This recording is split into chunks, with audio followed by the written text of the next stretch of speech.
Hello friends, in this video, we will break down why the myth of the Panther as one of the best tanks of World War II still exists, despite the real historical picture. If we speak directly, without romantic myths, the Panther was not the universal tank it is often made out to be. In practice, it struggled with the basic tasks a tank is supposed to perform. It had difficulty doing what tanks are fundamentally designed for: infantry support, movement over rough terrain, and long operational marches. In reality, the Panther was often restricted to roads, and in open terrain, it could lose mobility and become bogged down. Its reliability was also an issue. A complex transmission, an overloaded suspension system, and frequent breakdowns, especially in early production models. There were also cases of fires. It is not surprising that many crews viewed it with caution.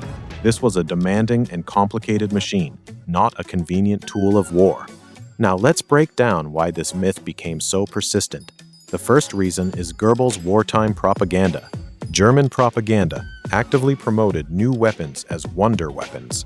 The Panther was presented as a response to Soviet tanks and as a symbol of technological superiority. Reports focused on isolated successful engagements, its powerful gun, and penetration claims, while largely ignoring widespread mechanical failures, shortages of trained crews, and operational difficulties. As a result, the image of a near-perfect tank began forming, even during the war. The second reason is post-war memoirs and recollections of German military officers. After the war, many tried to explain Germany's defeat. Their writings often emphasized that German equipment was superior but was overwhelmed by numerical superiority and command mistakes. At the same time, practical issues such as reliability, logistics, and combat limitations were often downplayed or omitted. This turned the Panther into a symbol of untapped potential. The third reason is post-war Western military literature and analysis. It commonly compared tanks based on paper statistics, armor, gun caliber, and speed. In such comparisons, the Panther appeared very impressive, especially against early Allied tanks. However, less attention was paid to production scale, reliability, service life, and real battlefield performance. The fourth reason is video games, modeling, and popular culture. Here, the image became fully cemented. Games prioritized numbers and striking performance, so the Panther became an almost ideal tank in terms of stats and balance. Over time, this image entered popular belief and was treated as historical fact. And so, a persistent myth emerged: the Panther as one of the best tanks of World War II. But in reality, the picture is more complex.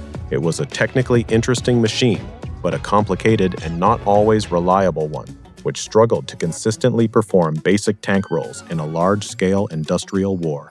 If you enjoyed this video, subscribe to the channel and support us through the links in the channel description. It really helps us stay independent and not rely on advertising.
Afrika